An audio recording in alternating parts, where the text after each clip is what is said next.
Mes prochains invités, il y a eu beaucoup de changements dans le club l'Everest récemment. J'ai le plaisir d'avoir les deux, le nouveau directeur général qui est Stéphane Comeau. Bonjour Stéphane. Bonjour. Et le nouvel instructeur Steve Quentin. Bonjour Steve. Bonjour. Bonjour. Merci d'avoir accepté notre invitation. Ça fait plaisir. Bon, il y a eu beaucoup de changements dans l'Everest, mais il y a eu beaucoup de changements cette année dans le hockey en général. On a regardé ce qui s'est passé dans la Ligue nationale, alors on ne fait pas exception. Stéphane, on voit la prochaine année comment? Parce que, bon, ça fait presque un an qu'on n'a pas joué. Des joueurs, on sait que les joueurs, bon, ce sont majoritairement des étudiants. Alors, comment on voit la prochaine année pour le reste de la Côte-du-Sud? On était très fébrile, on a très hâte que ça recommence. Évidemment, l'année qu'on a eue en pause fait en sorte que les joueurs n'ont pas pu pratiquer leur passion, mais pour avoir communiqué avec eux dans les dernières semaines, les derniers jours, le noyau de joueurs a très hâte de recommencer. On a une douzaine de joueurs qui vont revenir avec la formation, normalement avec le club cette année. Donc, on a un très bon noyau dans un cycle junior. Lorsque tu as 12 joueurs qui reviennent de ta formation, c'est très bon signe. Donc, on est très fébrile pour entamer la prochaine saison. Bon, c'est peut-être important de mentionner, c'est quoi exactement, d'expliquer le Junior 3A? C'est quoi exactement le Junior 3A? C'est quel calibre? Ça part d'où et ça mène où, le Junior 3A? C'est un calibre qui est un peu méconnu du public et il faut savoir que c'est un très, très bon niveau de jeu, très haut calibre. C'est pratiquement, c'est tout de suite en dessous du junior majeur. Donc, on a des joueurs junior majeurs, lorsqu'ils ne font pas le junior majeur, viennent jouer chez nous. Les joueurs midget 3A qui ne réussissent pas à faire le junior majeur viennent jouer chez nous. Donc, c'est un excellent calibre de jeu. Des joueurs qui ont goûté au junior majeur qui, peu importe la raison, sont retranchés ou on le sait que dans le junior majeur, c'est seulement 3-20 ans par équipe. Donc, les 20 ans qui ne réussissent pas à rester avec le club dans le junior majeur viennent jouer dans le junior 3. Bon, le junior 3A, est-ce qu'il peut conduire?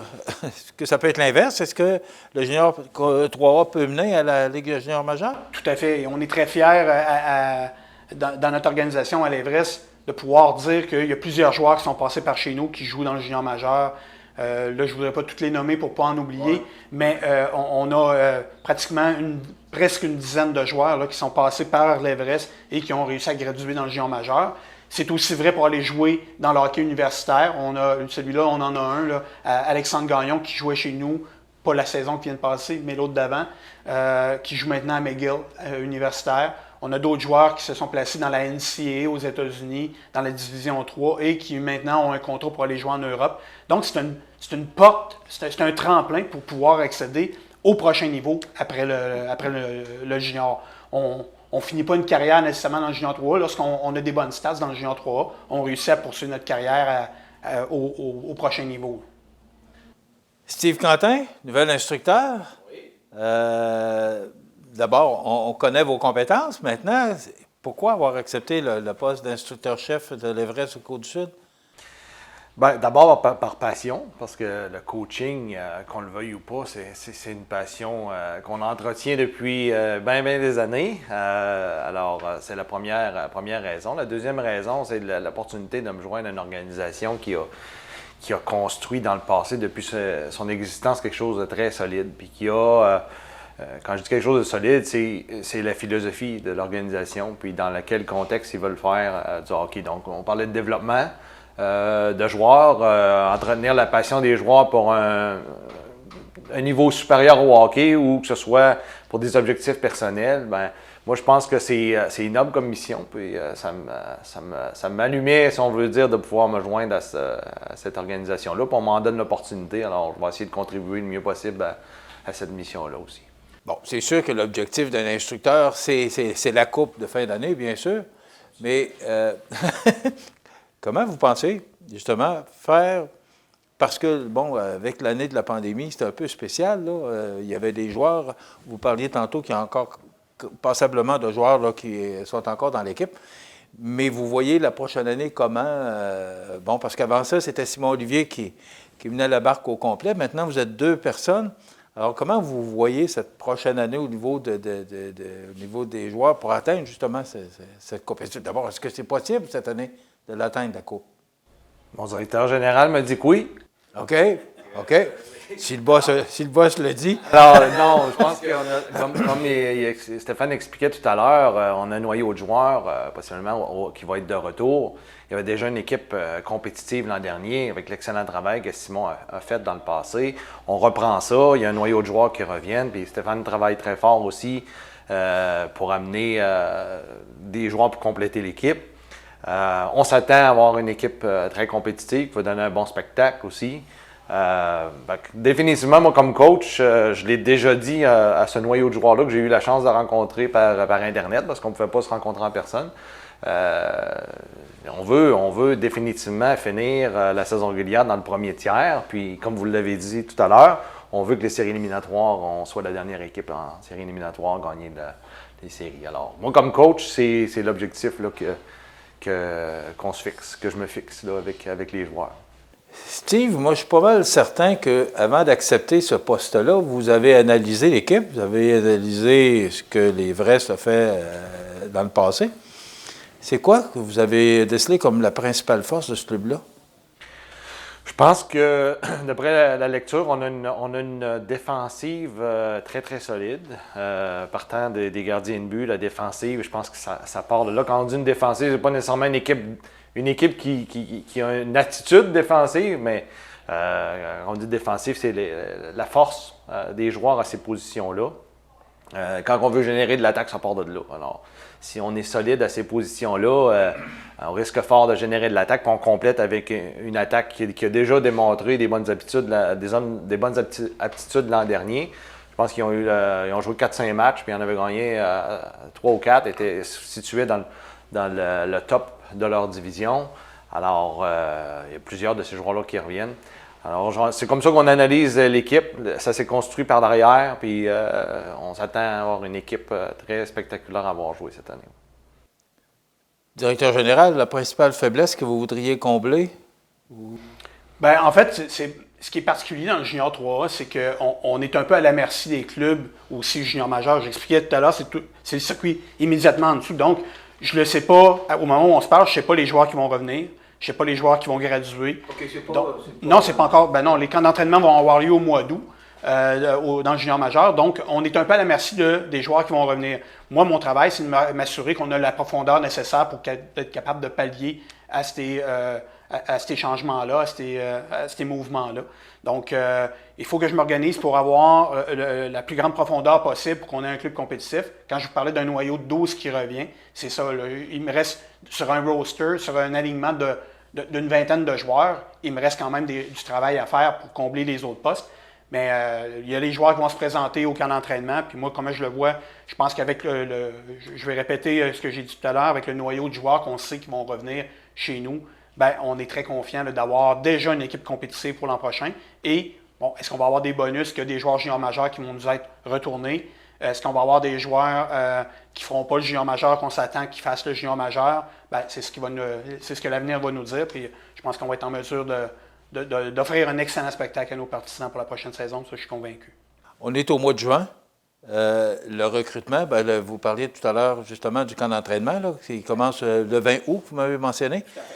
Comment ça fonctionne? Est-ce que c'est sur invitation? Comment, pour les gens qui doivent se présenter au camp d'entraînement, comment vous fonctionnez? D'abord, vous parlez probablement parce qu'il y a des joueurs que l'instructeur probablement aimerait avoir dans son équipe. Comment vous fonctionnez tous les deux? Parce que là, je l'ai dit tantôt, c'est une personne. Là, vous êtes deux, alors vous devez vous consulter. Mon travail, c'est de lui offrir la meilleure équipe disponible. Et pendant la saison, c'est lui qui coach. Mais le travail d'un directeur général, c'est d'attirer, de signer les meilleurs joueurs disponibles pour avoir la meilleure équipe possible, faire les transactions nécessaires pour combler les lacunes qu'on peut identifier. Puis à partir de ce moment-là, bien, une fois que le club est complété, bien, c'est le rôle à Steve de pouvoir, pendant toute la saison, coacher ça. Moi, c'est sûr que mon rôle continue d'évaluer le personnel qu'on a sous notre main. Et vous parliez de recrutement. Moi, dans une autre vie, je suis également recruteur dans le junior majeur avec les Islanders de Charlottetown. Donc, mon travail de recruteur, je connais pratiquement tous les joueurs dans l'Est du Canada à recruter cette année. Pandémie ou pas, on a fait notre travail, que ce soit on a utilisé la technologie qui est à notre disposition, vidéo, on s'est informé auprès des entraîneurs, on a pris nos informations, on a passé des entrevues avec les joueurs également. Donc, on le fait à toutes les années, mais cette année, toutes les équipes sont dans le même bateau. Donc, on n'est pas désavantagé par rapport à une autre équipe. On se sent très confortable, très solide par rapport aux joueurs qu'on va sélectionner. On les connaît. On a pu aller avoir quelques pratiques là, les dernières semaines. Donc, ça m'a permis si on veut, de camper un peu ce que je voyais sur les joueurs, ce qu'on m'avait dit, de solidifier tout ça. Puis, on est très confiant pour la prochaine saison là, au niveau du recrutement. Est-ce qu'on a de la difficulté à recruter? Non. Non, c'est un bon calibre de jeu. Évidemment, il y a un calibre qui est parallèle avec le collégial. Il y a deux options qui s'offrent aux joueurs. Puis c'est à nous à présenter notre produit également. Qu'est-ce qu'on a? L'Everest, on a une philosophie de développement des joueurs. Donc, on veut participer, on veut contribuer à leur développement pour qu'ils soient capables de passer au prochain niveau. Que ce soit que leur ambition soit junior majeur ou aller jouer universitaire ou en Europe, on va mettre les efforts pour pouvoir continuer leur développement là-dedans. Et il y a du personnel qui vont soutenir également Steve dans ses fonctions au niveau des entraîneurs qui vont être en mesure de nous aider pour arriver à cet objectif-là. OK. Vous allez avoir des adjoints? Oui. Ouais. Est-ce qu'ils sont nommés ou c'est encore... c'est en pourparlers, là? C'est en pourparlers. Les annonces devraient sortir incessamment. Il y en a un qu'on peut déjà, Bruno, qui était là avec Simon avant, Simon Olivier, Bruno Guay, qui était son adjoint est de retour. Ça c'est officiel, je pense, on peut le dire. Ça, c'est sûr que pour moi, comme coach, ça facilite grandement mon travail. Puis Bruno est extrêmement compétent, alors je suis très heureux de l'avoir dans l'équipe cette année encore. L'équipe Everest, par rapport aux autres équipes de la Ligue, comment on la qualifierait? Comment on se positionne par rapport à la Ligue? Une équipe compétitive, c'est une équipe qui, pour nous, doit se présenter à tous les matchs. C'est-à-dire qu'on a bâti une équipe par l'arrière avec les gardiens de but, les défenseurs, les attaquants. Et comme le Steve le mentionnait, c'est une équipe qui va avoir une transition très rapide au niveau du jeu. Ça va être une équipe qui a beaucoup de vitesse, puis qui, comme on dit dans le langage hockey, qui compete. Donc, qui a un niveau de compete très élevé, un niveau de compétition très élevé. Donc, c'est l'identité qu'on donne à notre équipe, qu'on recrute également des joueurs qui vont dans ce sens-là. C'est un peu le produit que les gens de Montmagny peuvent s'attendre, de la Côte-du-Sud peuvent s'attendre. C'est une équipe rapide, une équipe compétitive qui va emmener beaucoup de vitesse et ça va être très excitant à voir jouer pour la prochaine saison. Fébrile? Content? Heureux? Très heureux, très fébrile, c'est sûr. Avec tout ce temps d'attente-là, les situations de la dernière année, le retour du hockey, pas juste pour moi, je pense pour les joueurs. Je l'ai senti dans ma rencontre virtuelle avec eux. Puis pour les gens aussi, ça va faire du bien à tout le monde de venir à l'aréna voir les matchs. Puis nous, notre travail, c'est leur offrir le meilleur spectacle possible.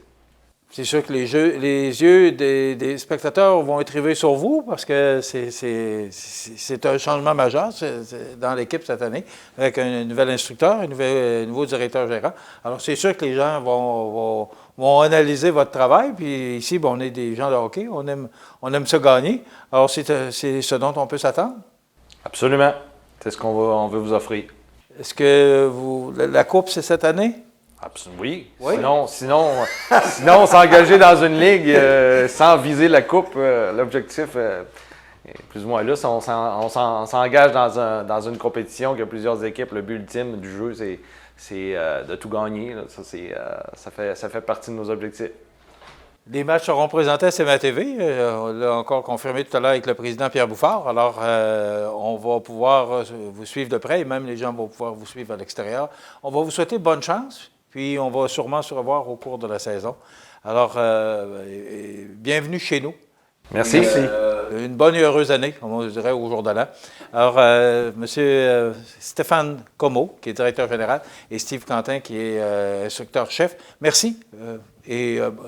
On vous souhaite tout le succès que vous méritez. Merci beaucoup. Merci. Alors voilà, les nouveaux dirigeants du club Everest de la Côte-du-Sud. Donc, ce sera très intéressant. J'ai bien hâte de voir la saison commencer. Espérons qu'elle va commencer surtout. De toute façon, on va vous tenir au courant. Voilà, ça complète.